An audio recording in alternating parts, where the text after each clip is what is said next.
Abraham and Alan Silver, who helped us make the necessary preparations for this event and also for other events throughout the season, despite the many additional complexities involved this year.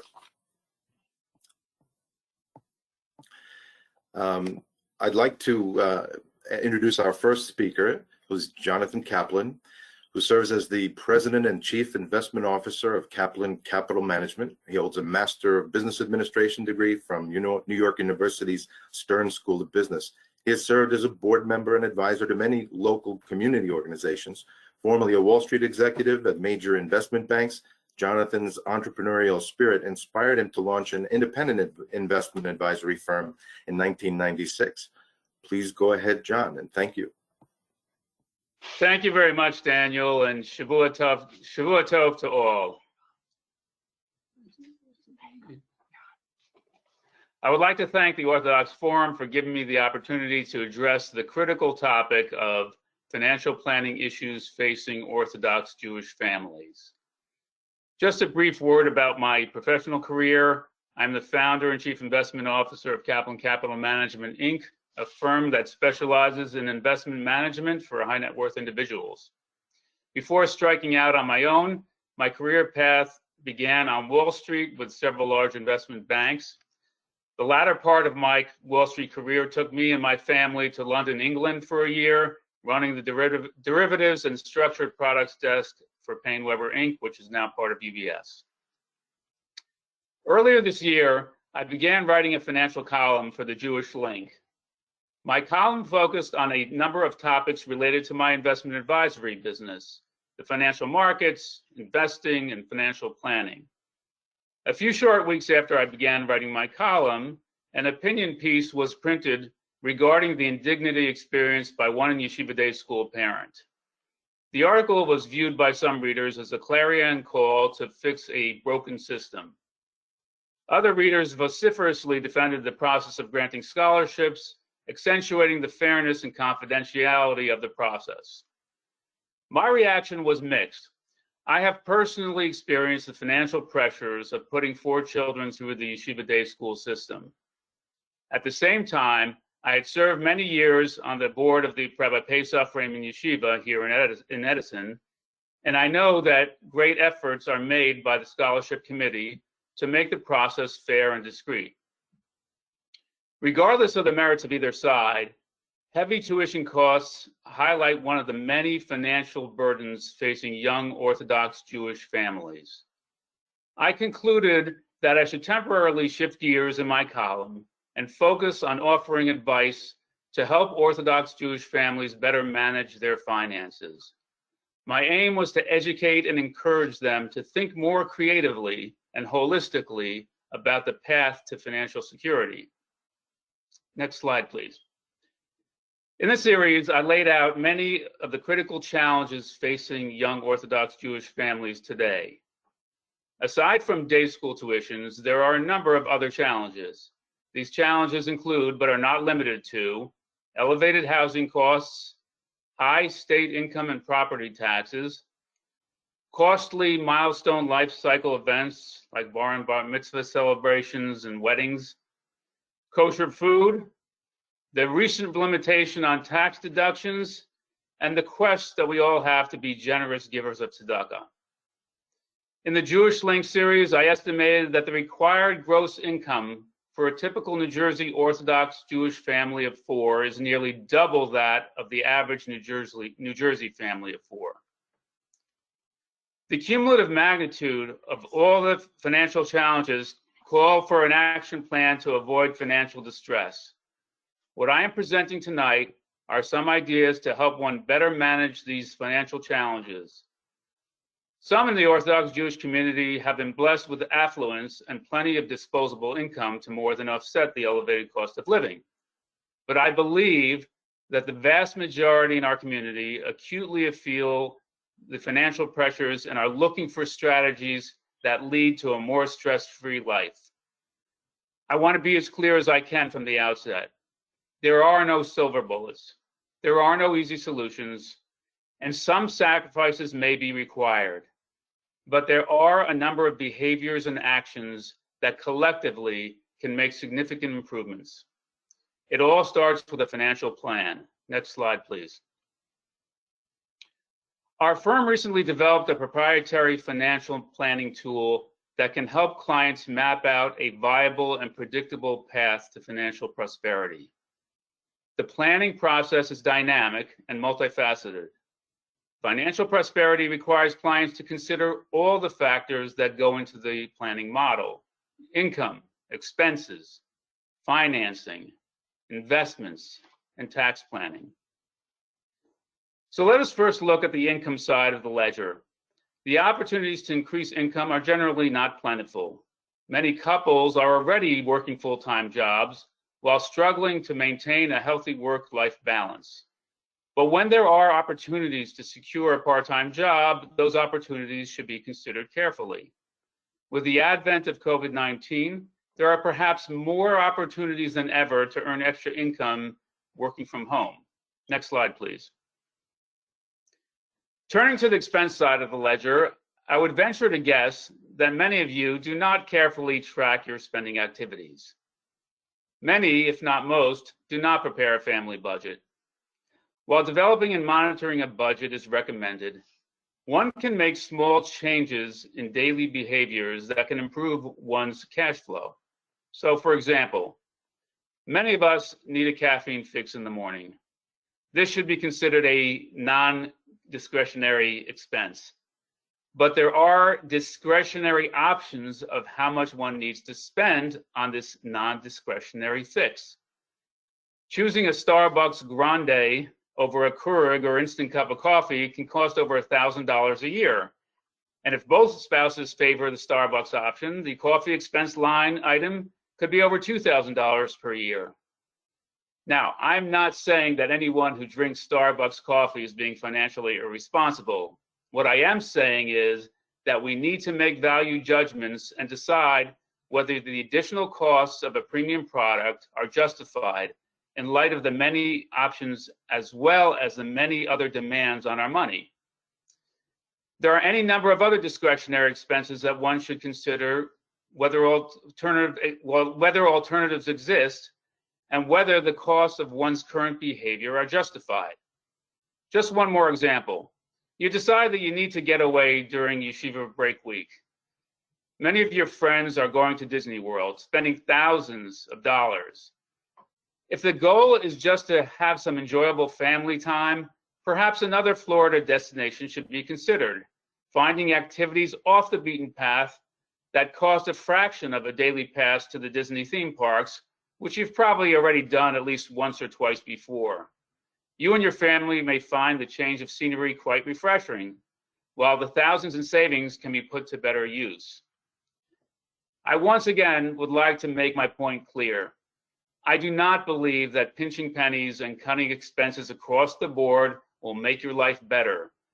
What I am saying is that we should weigh the benefits versus cost of each discretionary expense. Perhaps for some people, spending 5 to 10 times more than necessary on a cup of Starbucks coffee is worth the expense. But at least we should be cognizant of the cost of each discretionary expense vis-a-vis lower cost alternatives. Let us now turn to the investment side of the planning matrix. Even if one is young and many years from retirement, one needs to plan for retirement.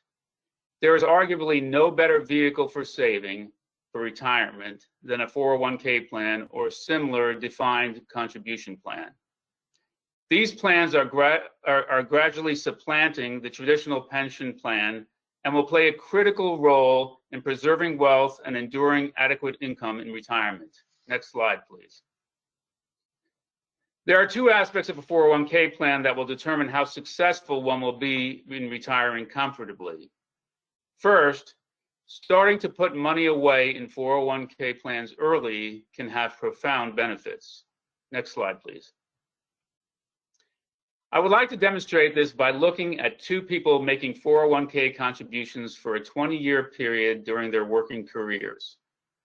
Person A contributes $5,000 per year in the first 20 years of his career from age 25 to 44. Person B contributes $5,000 per year in the last 20 years of his career from age 45 to 64. Assuming an 8% average annual return on assets, not unreasonable for an equity-focused investment, Person A will have accumulated $1,243,934 by age 65, while Person B will have accumulated $266,884. Both made the same number and dollar amounts of contributions. The difference is in the timing. Person A started early, while Person B delayed those contributions until much later. The net benefit of starting early is that Person A will have accumulated nearly 5 times as much for retirement than Person B. This demonstrates not only the power of starting early, but also the power of compounding returns. Person A will see his assets continue to grow rapidly over the latter 20 years of his career, even though he ceased making contributions midway through his career. Next slide, please. The second important point is that most 401k plans have an employer matching benefit. One example is an employer that matches 50 cents of every dollar the employee contributes up to a prescribed limit. So in the example above, both employees will spend $5,000 per year, but will be effectively investing $7,500 each year. Taking advantage of the employer match translates into an effective 50% return on day one. At retirement, Person A will have accumulated $1,866,000, while Person B will have accumulated slightly over $400,000. The takeaway is that if one has excess cash flow and makes those contributions earlier rather than later, one will greatly benefit over the long term. Moreover, assets grow much more tax efficiently in a 401k plan versus a traditional taxable investment account, all else being equal. Next slide, please. There will be points in nearly everyone's lifetime when one will face temporary cash flow shortages for a variety of reasons. In 2014, my wife and I made 2 weddings while we were still paying high school tuition for our youngest son. If the couple are avid savers, they will be able to utilize these savings to fund cash flow shortfalls. But many of us are not sitting on piles of cash. So how do we best finance our cash flow shortfalls? Let me first suggest that financing one's cash flow shortfalls with unsecured borrowings, such as credit cards, is perhaps the worst alternative. It is obvious to some, but not to all, that financing cash flow shortfalls with credit card debt can become an albatross, causing long-term financial harm. When I have an initial meeting with a prospective client, I always ask whether they are saddled with any credit card debt. If the answer is yes, I tell them to pay off those loans first before investing the remaining investable assets. With interest rates on credit card debt in the teens and 20s, one will likely not find a better return on their investment than paying off those high-cost loans. What are other sources of funding that one should consider? Speak to your bank about a home equity line of credit, or I'll call it a HELOC, which is basically a credit line backed by the equity in your home and where the interest rates are significantly lower.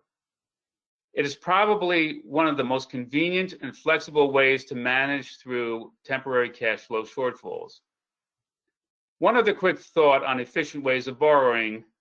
If you're looking to purchase an automobile, you may be better off buying a new car rather than a slightly less expensive used car.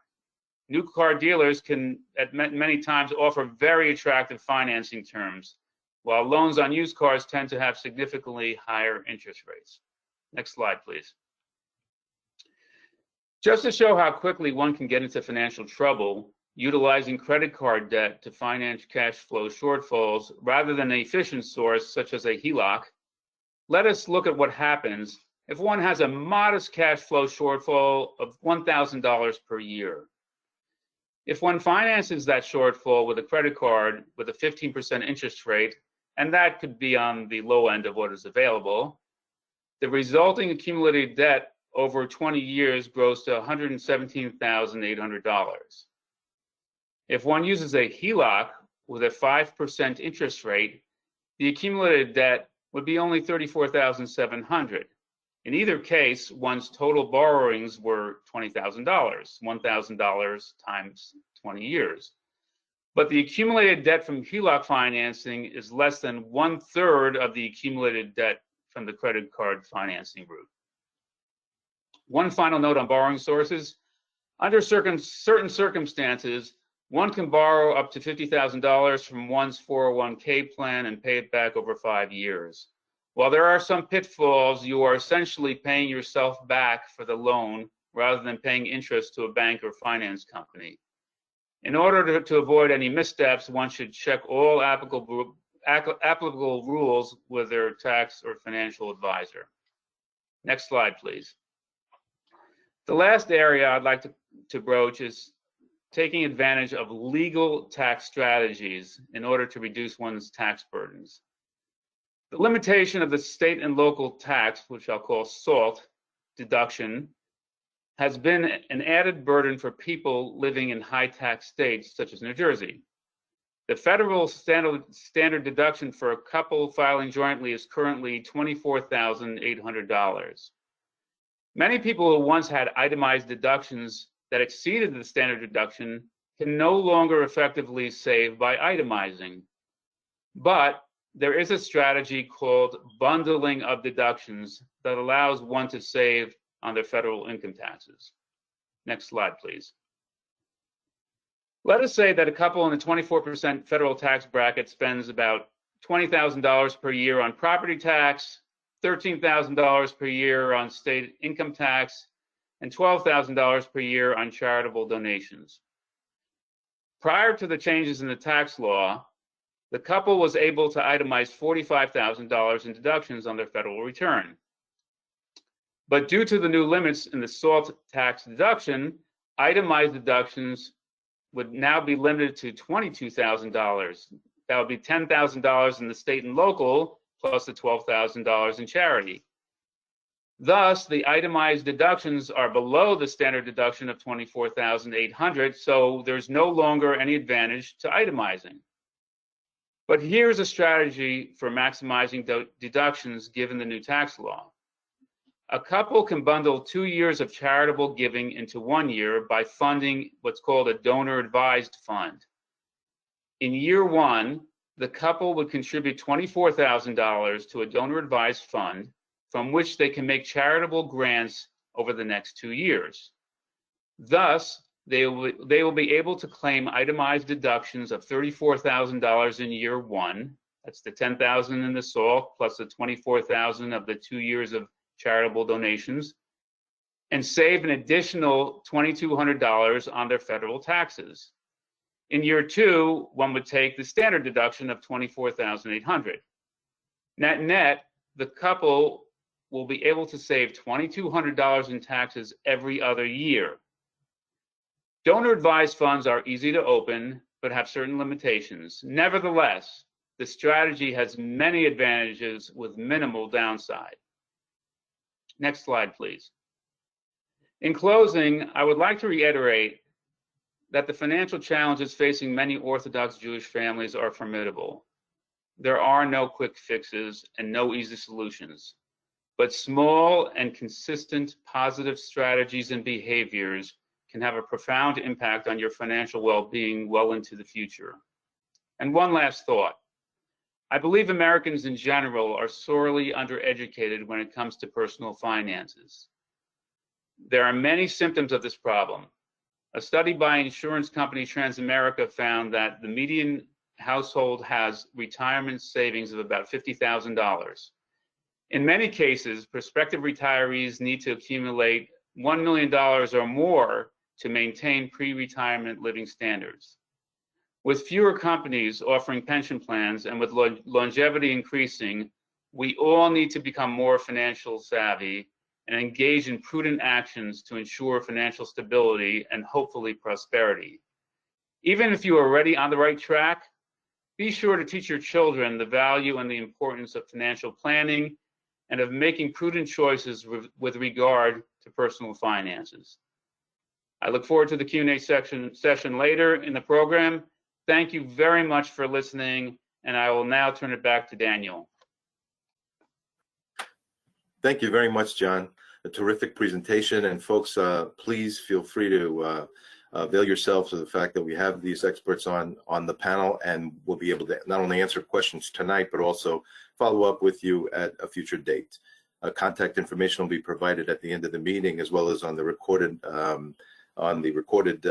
materials that Mark will provide. Our next panelist will be Ben Menasha, Esquire, who's a partner of Picciotta and Menasha, LLC in North Brunswick. He's a member of the National Academy of Elder Law Attorneys and the New Jersey State Bar Association, where he's an immediate past chair of the Elder and Disability Law section. He's proud to have been selected as a super lawyer in the field of elder law for the past 6 years. And with that, we'll turn it over to Ben. Welcome. Thank you, Daniel. Thank you all for coming tonight. Shavua Tov to you. Thank you to the Orthodox Forum for asking me to speak. When it comes to actually planning, financial planning for families, one component needs to be their estate plan. Today's discussion is going to be a little bit basic, just to familiarize yourselves with what is necessary in an estate plan and what you should be thinking about. Everybody has their own goals, everybody has their own desires, and has different monies. So not two people are alike, so every plan is customized. So it's important that everybody at least begin with the basics. Having a will, a living will, and a durable power of attorney. Next slide, please. So what you see in front of you is a stool, and here, every good estate plan has three parts: a will, a living will, and a durable power of attorney. Much like a stool stands on three legs, so does your estate plan altogether. Let's talk about each of these for a couple minutes, and then we will go a little bit more in depth into each of them to familiarize yourselves with them. So here, the will itself is a document that only takes effect during your lifetime. It only takes effect upon your passing, does not take effect during your lifetime. The living will talks about your medical and how you want to be treated medically if you can no longer speak for yourself. And your durable power of attorney, which is also during your lifetime, will take effect and talk about your own finances during your lifetime. Upon a person's passing, the power of attorney and the living will cease to exist. It's then the will that continues. Okay, next slide, please. So let's get into it for a second. What exactly is a last will and testament? And do I really need a last will and testament? Well, you see the definition here. We put it in blue for you. It's a legal document where the testator distributes his or her property upon death to his or her desired beneficiaries. And do I really need to have one? The answer is yes, you do. Why? Because if you don't have one, the state is more than happy to say where your money will go. We have statutes on the books called intestacy statutes, which say that upon your passing, to whom your money will go to. Now, not everything a person owns will pass through their will. Life insurance policies and jointly held assets, or even assets with beneficiary designations, won't necessarily pass through your will. But if you own stock in your name, your home in your name, bank accounts in your name, those will pass through your will. And the state will be more than happy to say where your money is going to go. So the next step is, what can the will do for me? How do we structure it? What do we put in it? Well, you're going to want to put things in it like, who's going to be the guardian of my minor children? If I'm not here and my spouse is not here, who's going to be the one to take care of my children? Where's the money going to be to take care of my children? You're going to want to create a trust for those kids. That's an age requirement trust. You may want the trust to say, well, maybe I want the money to pay for their health, their education, their maintenance, their support, whatever is necessary. If there's anything left over, at what age can they get it? And what do we want, and what terms can they get that money? But it does more than just that. You might have a child with special needs and you're not here anymore. And you're going to want to be able to appropriate for your child. And of course, you might want to have, and that child might already be on public benefits or might be just turning 18 and need those public benefits. And then we're going to need to create a special needs trust for them. And at the same time, take whatever monies from your estate and put it into that special needs trust. But there are a number of reasons to create a trust also within a will for estate tax planning purposes. Although right now, on the state and federal levels, there isn't much of an estate tax to pay.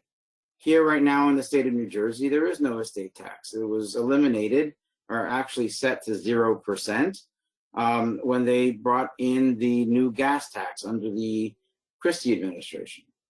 On the federal level, the estate tax threshold is almost $11,500,000 per person. So for many people, that is not really a threshold that they will be meeting. So for many people today, there really is no estate tax. Does it mean it will change? Yes. If there's an area of the law that fluctuates back and forth since the year 2000, it is the estate tax rules. They keep changing on a regular basis. So it's important that you also redo your will or check in on your will on a regular basis, just to make sure it's doing the most for you from an estate tax planning perspective and from a perspective of, is this still what I want altogether? Understand as well here, and we're not going to really go into it too much tonight, halachically, they don't really recognize last will and testaments. This is all simply for a more secular point of view. The whole halachic point of view is its own discussion, and we can have that at another time. Okay, let's turn the page. So, do I really need a will? What about probate? Should I create a living trust? These are things we hear on a regular basis in our office, because many times people hear that, probate is really terrible, probate is expensive, probate is going to slow you down. And of course, as a person wanting to leave money to their heirs, you want to maximize the amount of money that's going to your heirs and not have it caught up in administrative costs. So let's talk for a couple minutes about probate in New Jersey. Understand that probate is different from state to state. And let's talk for a second about a trust. So probate in New Jersey is administrative. It is not a court-driven process. Simply to probate a will in New Jersey, when a person passes away, the executor brings the original will, the death certificate, and their checkbook to the surrogate's office here in Middlesex County, that's here in New Brunswick, and they probate the will. Done. The cost, really, if you want to get an idea how much it is $100 for the first 2 pages and $10 for each additional page. It's not a heavy financial burden to probate a will. In truth, that is the last time you really need to be aware of anything. In New Jersey, there are 9 months for creditors for them to make a claim against the estate. So you want to make sure that you go after every creditor that you can as the executor.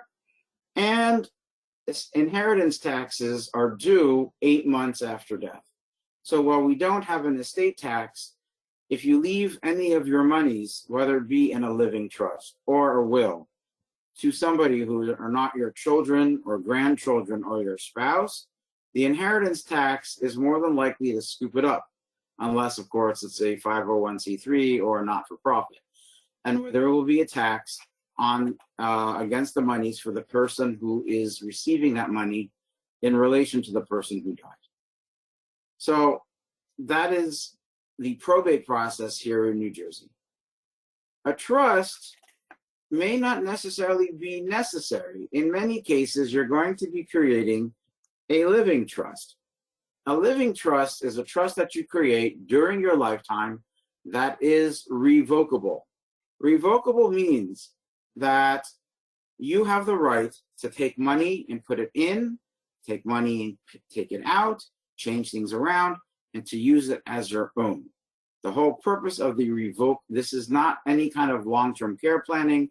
This is not planning for nursing homes. Rather, what you have here instead is the ability to avoid probate. So, why would I want a living trust? Well, if you hold property out of state, like in New York or Florida, you might want to actually have that property placed into a living trust, simply to avoid the court-oriented probate processes in those states. You may also have privacy issues. Nowadays, when a will is probated, they are now putting it online. So you can go to the surrogate's website and you can actually find the last will and testament of that individual. Let me be clear. Wills have always been public documents once they've been probated. However, in order to actually get them, the person would generally have to go to the surrogate's office and pay the page per page fee of $3 or $5 per page to get a copy of that last will and testament of that individual. Most people weren't doing that. But nowadays, with a few clicks on your computer or on your cell phone, you can figure out what that person's last will and testament is. If that is an issue of concern for somebody, then a living trust is something that needs to be considered.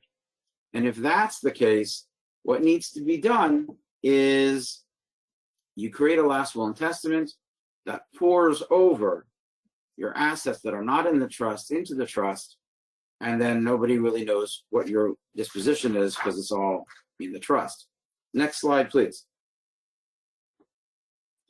Just a couple more things on wills. They can be amended at any time during your lifetime. They don't have any legal effect until you pass away. They must conform generally with the proper form requirements. When they redid the probate code in 2004, the R is now a developing case law as to something that a writing that could be like a will, but it's still a headache and it won't be probated so easily. It still would have to go through a court case. You want to avoid that. You just want to have it going to be probated through the surrogate's office.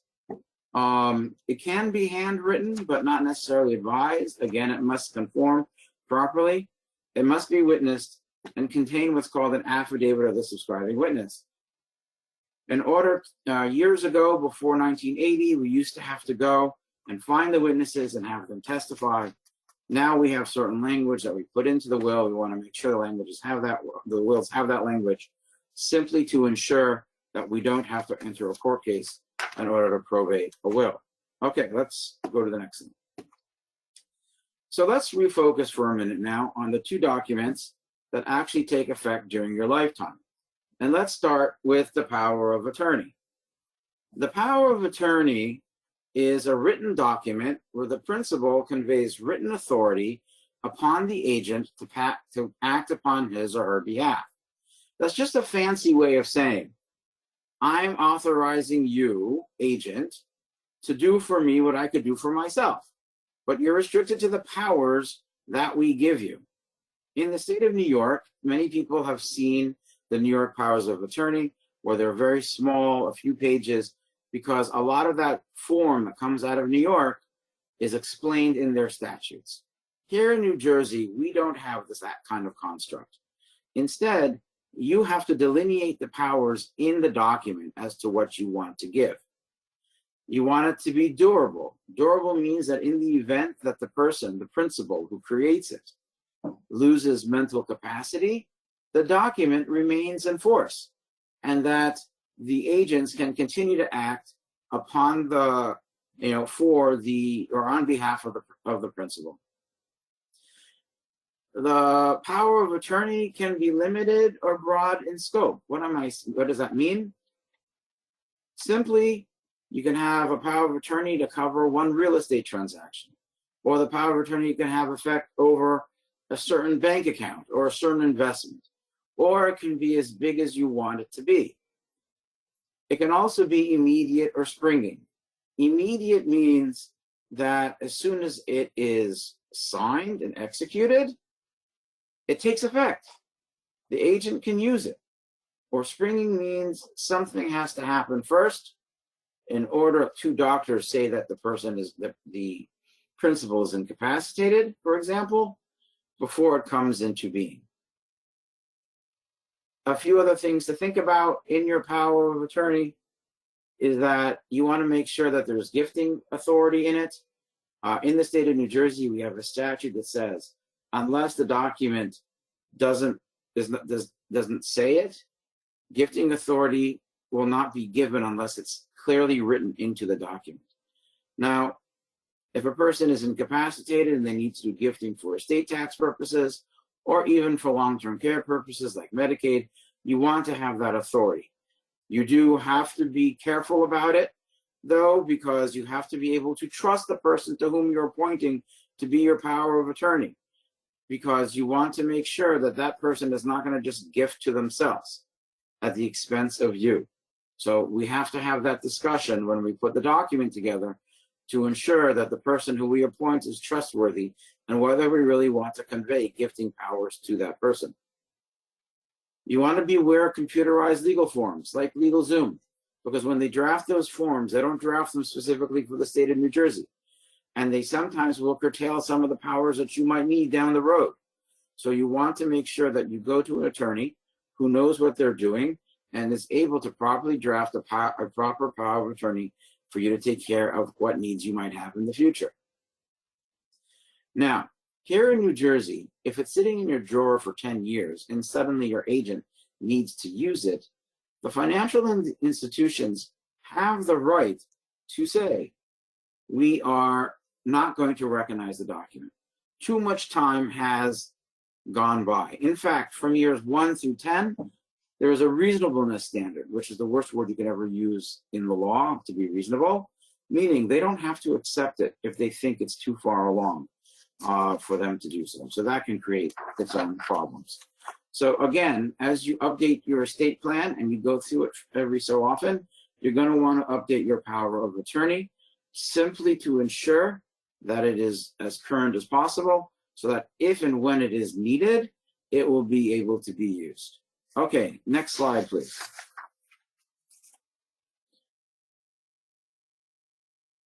Okay, last one is your living well by your advanced directives. This is the document that talks about your end-of-life decision-making. If you can no longer speak for yourself, how do you want to be treated medically? Specifically when you're terminal, facing experimental treatment, permanently unconscious under the law. When and how do you want to be treated? Halachically, we need to bring in the Rebbeim in order to talk and have us figure this out.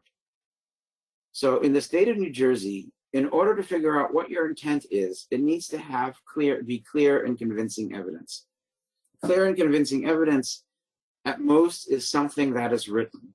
You're going to want something on paper. Even at the bare minimum that says, consult with my Rav to get it done. I would recommend that if they can't reach one Rav, that your document actually say who this one behind it would be. In order to figure out really what your wishes are, there's also something called a POLST. A POLST stands for Practitioner Orders for Life-Sustaining Treatment. What they found several years ago was that living wills and advanced directives were not being properly followed in hospitals and nursing homes. And doctors were doing whatever they pleased willy-nilly. The POLST was designed in order so that a person's wishes can be followed. It sits in your chart at the doctor's, at the nurse's station, or at the nursing home.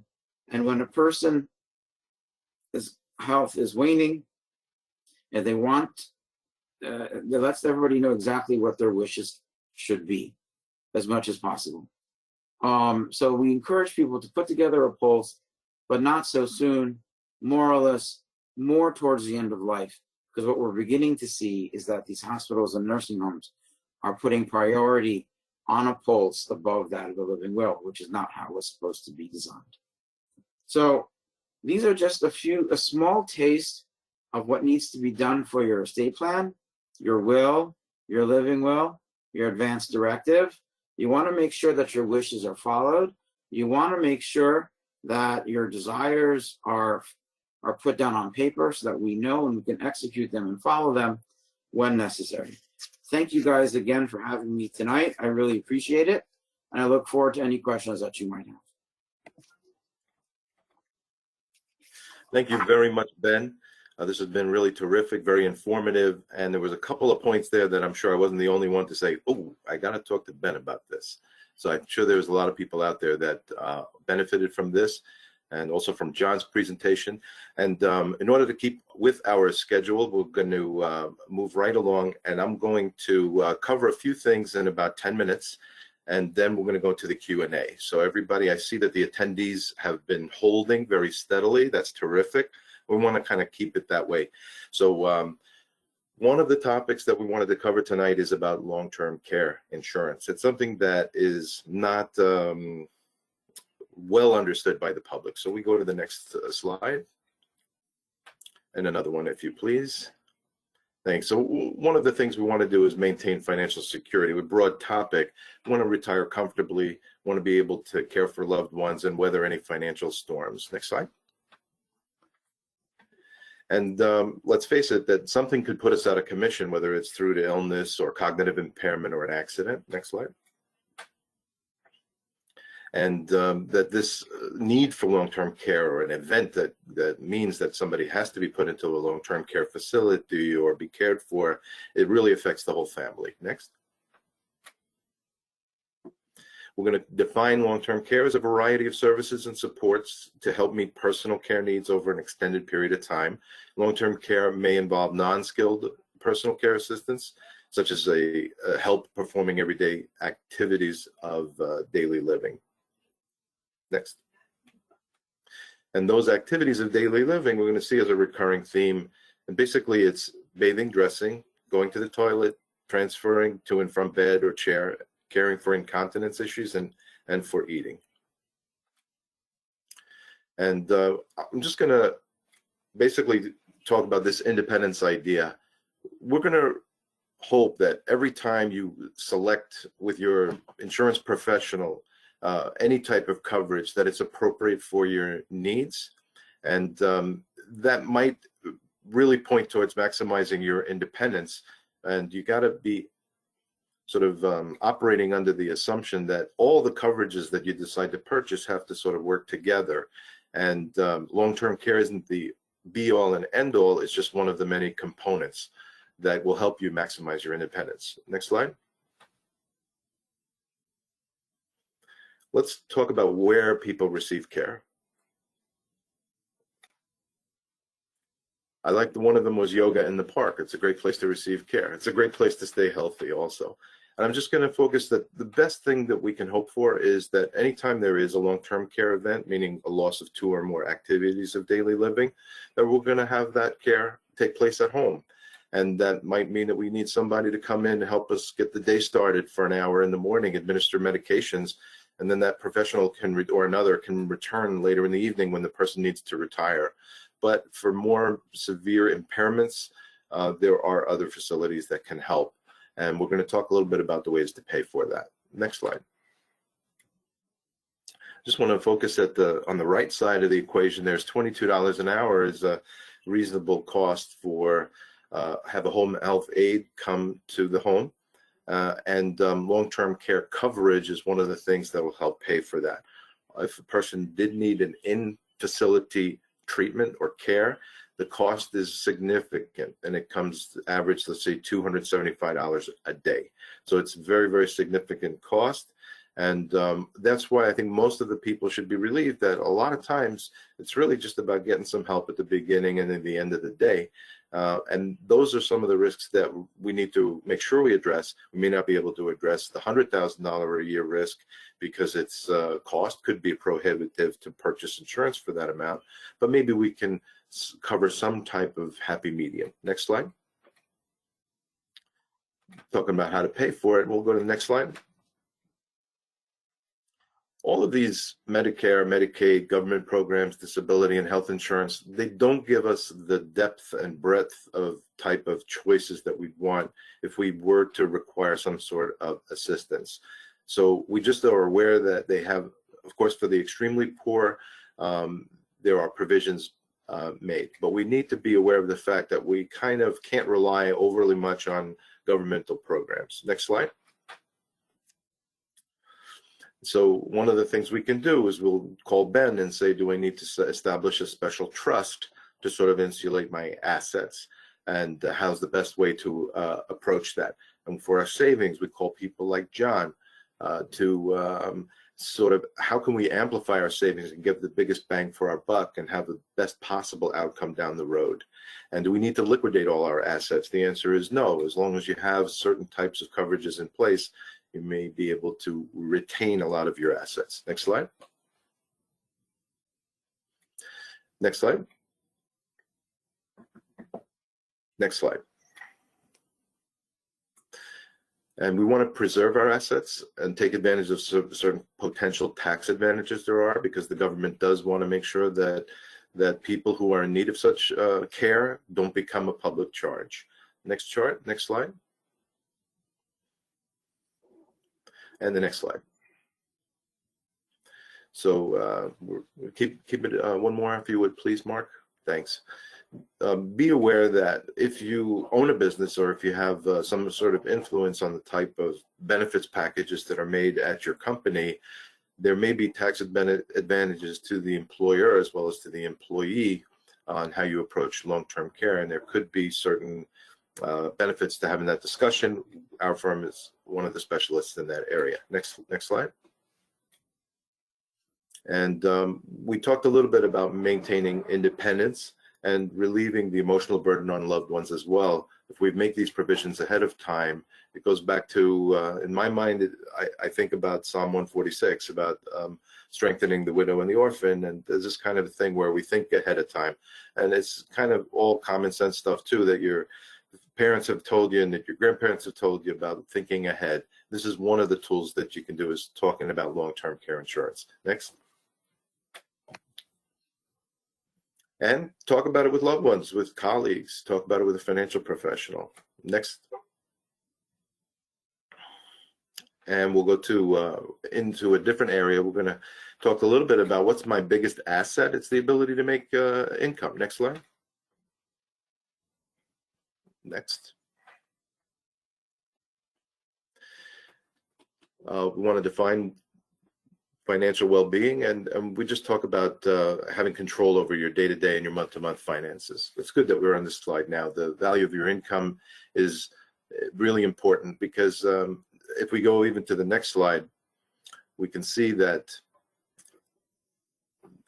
your income funds the four parts of your life. Is this yourself, your own needs, the family, the community, and the career is going to be the engine that drives that in most cases. Next.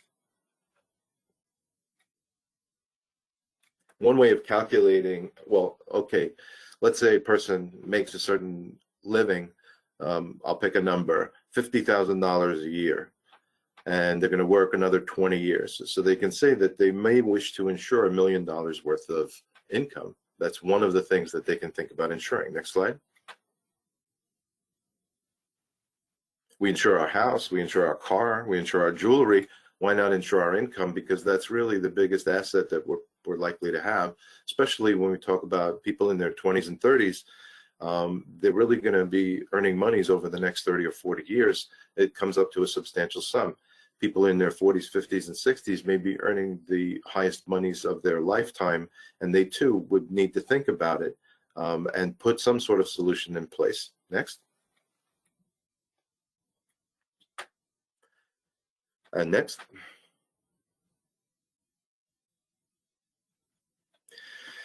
And this is a good time to kind of shift. One of the things we talked about is insuring against the long-term care event.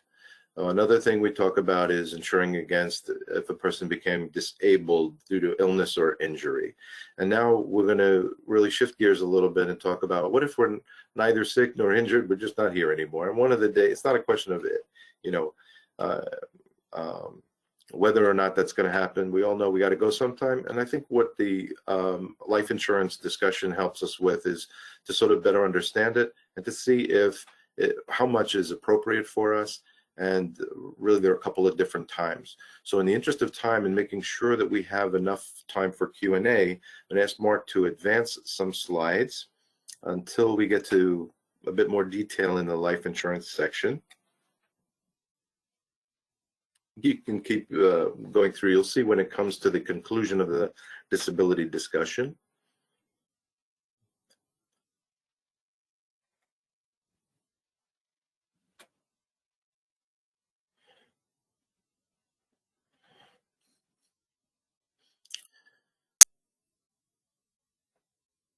Mark's clicking that advance button. Appreciate it. And you'll get there momentarily.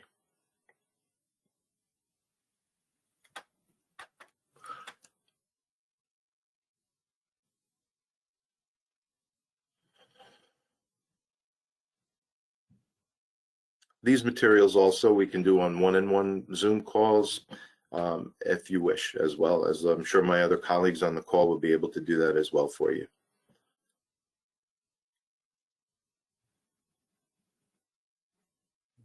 Okay, now we're going to just talk a little bit about life insurance. Enough, as Ben said, enough to just sort of get you acquainted with some of the facts that are helpful when we're talking about what we need to put in place for the right tools to have in place for now and for later. We can make sure that we go to the next slide, Mark. What is life insurance? We're going to talk about a couple types of life insurance. What can permanent life insurance do besides pay out a death benefit, and how much do we need? Next.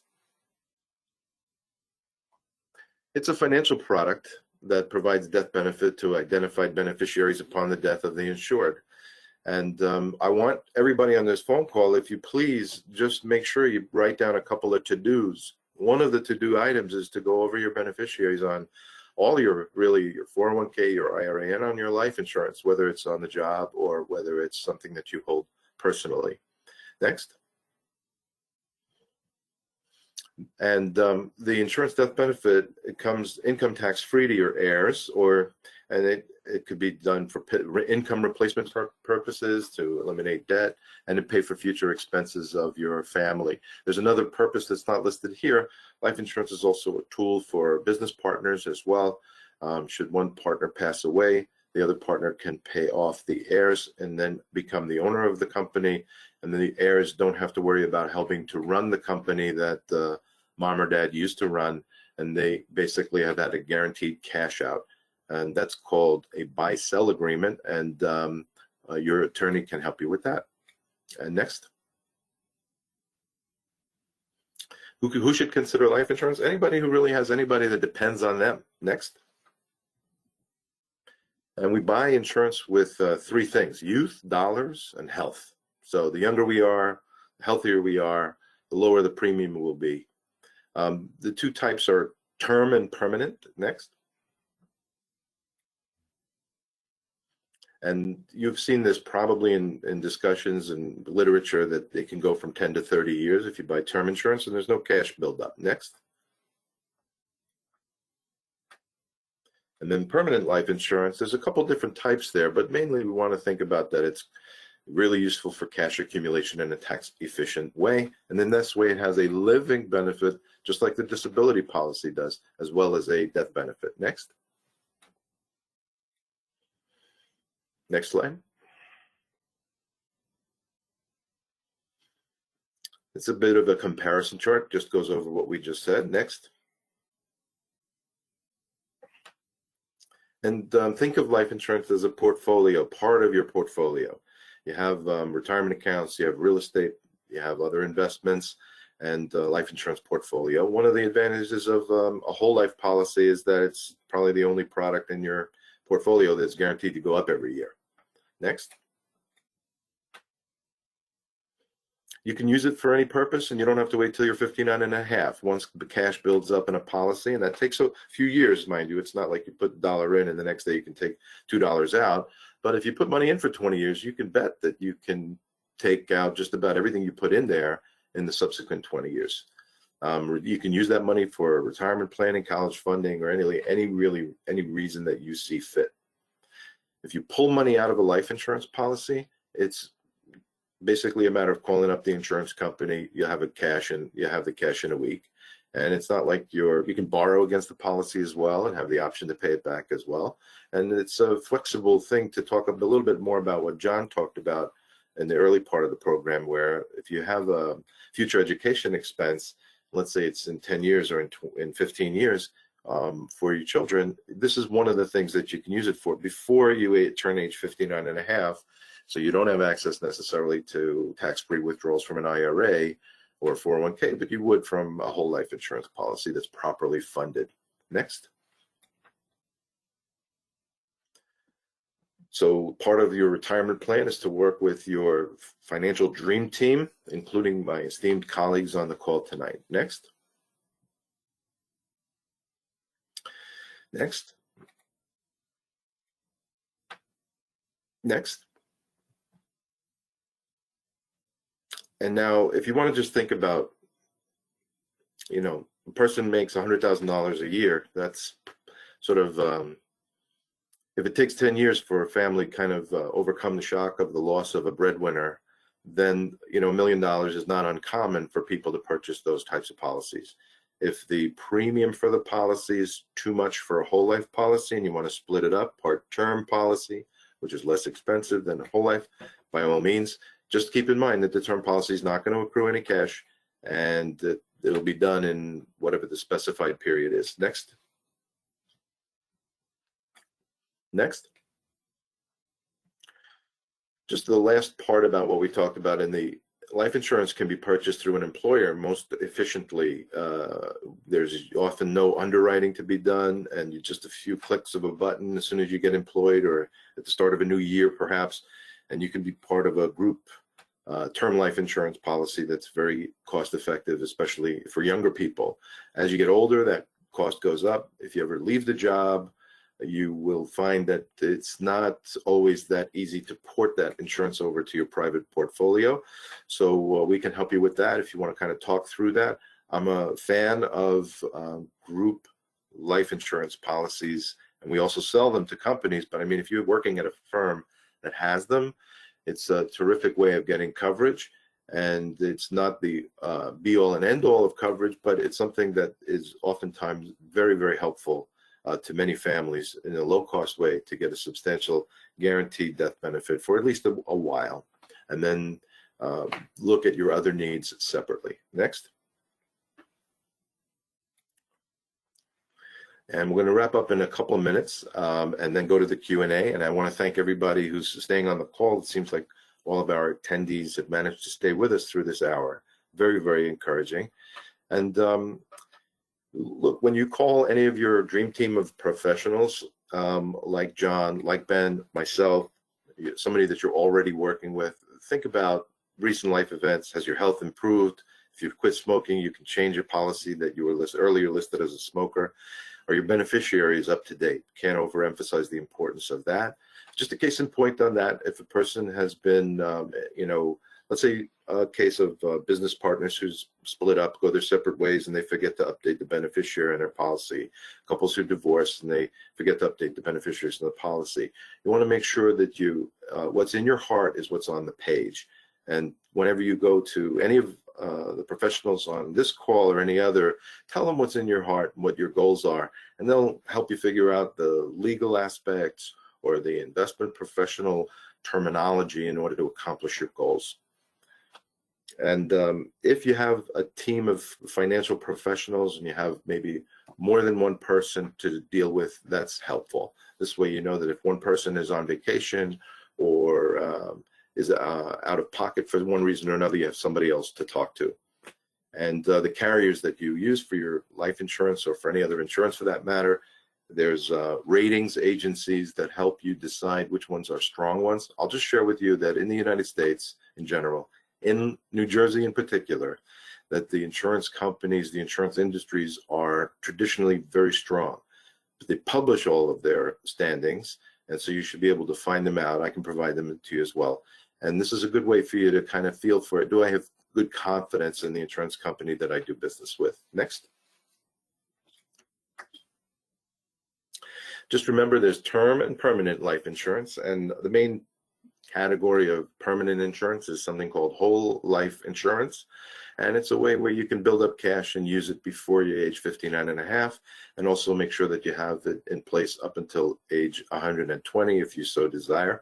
You can use it for a supplement to your retirement income as well. And it's a very tax-favored type of cash accumulation tool. Next.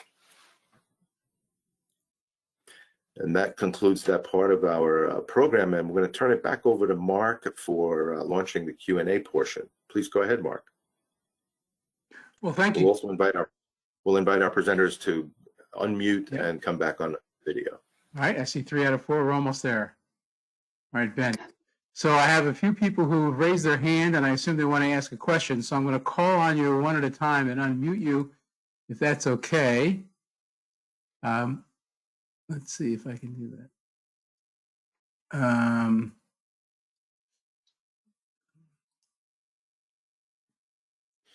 Looks like, Kay Silverman, I want to unmute you, but you have to unmute yourself, I think. Okay, and Mark, in the meantime, perhaps you could put the general program flyer up, and this way you'll have all the names of all the presenters there. Right now we have the last page of my PowerPoint showing. Oh, I thought I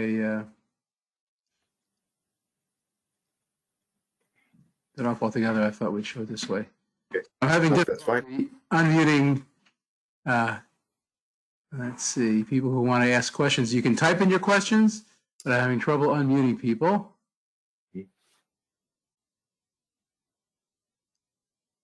But if that works, you can jump on. In the meantime, I have some typed in questions you guys can help with. Here's the first one. Some of the financial planning issues to consider if one plans to move to Israel in the future. So whoever wants to take that up first, maybe John, do you have any thoughts on that? Financial planning issues related to moving to Israel. I actually do. I have clients who've made Aliyah or thinking about making Aliyah. I don't have any specific recommendations, but I will share with you one thing. I did hear from someone who came to the United States who was trying to get people to make Aliyah. And they mentioned that one of the benefits of making Aliyah, I think, is that Social Security is not taxed or something like that. I'm not 100% sure about that. I also read that, or I heard via Facebook that they're getting COVID shots there faster. So I guess it does make sense to make Aliyah from various vantage points. I don't know all the intricacies, from a tax point of view and things like that. But does anybody? I don't know. I could pick up on just a couple ideas. Number one is if you have a pension, that pension is going to come in regardless of where you live in the world. If they're in the case of those the benefits, like for example, you have a life insurance policy. Somebody bought a life insurance policy, lived ad 120 in Eretz Israel, and he passed away. The life insurance was still active. That person's family received the check from the life insurance company. So your benefit from the life insurance, for example, would be unimpacted from that. Your Social Security should also, continue. There are accountants who specialize in that. We have, in fact, some folks who are accountants both here as well as in Israel that we could put you in touch with. Also members of the Highland Park Edison community who practice in both places and are aware of the laws. So from a tax standpoint, John, very important that you mentioned that. Thank you. It's important to address any tax issues with a qualified tax professional, and perhaps that's food for thought for another upcoming program, Mark, for the Orthodox Forum. Fair enough. Okay, I have a related question, but specifically for Ben.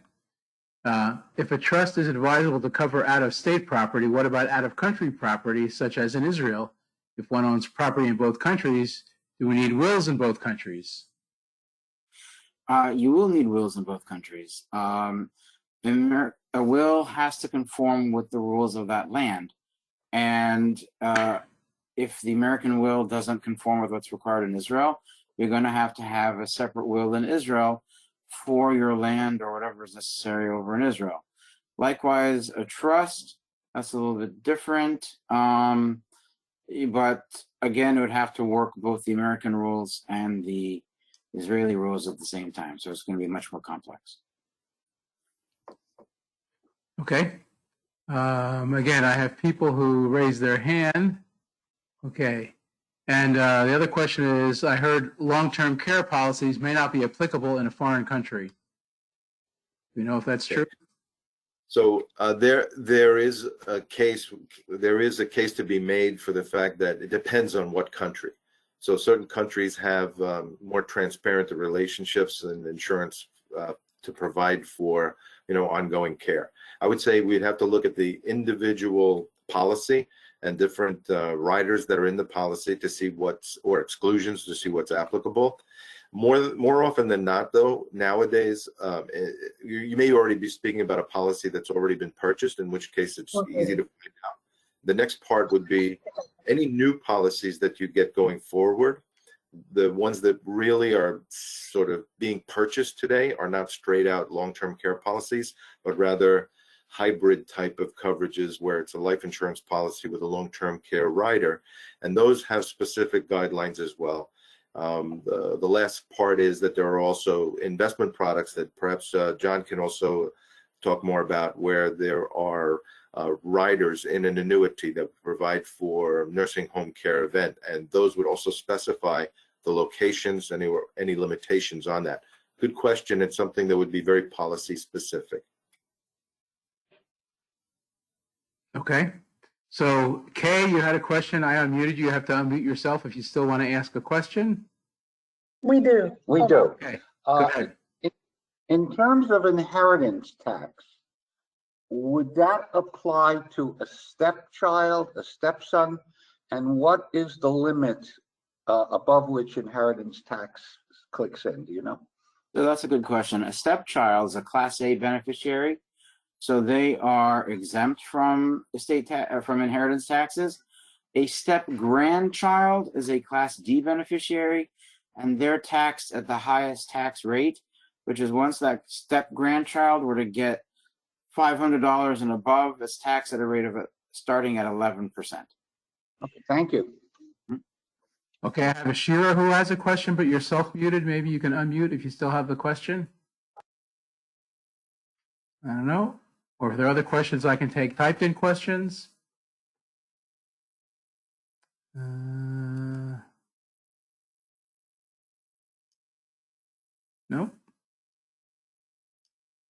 Again, those are all the questions I have right now. I guess you guys answered a lot of those questions. So I don't have anything other. At this point, I guess I want to thank everybody for presenting. Thank everyone for staying on. And again, I'll follow up with an email for everyone. You'll get copies of the information if there are no other questions. Mark, I had one question, Mark. Yes. If somebody hypothetically wanted to help support this program, Orthodox Forum, what should they do, Mark? Please tell us.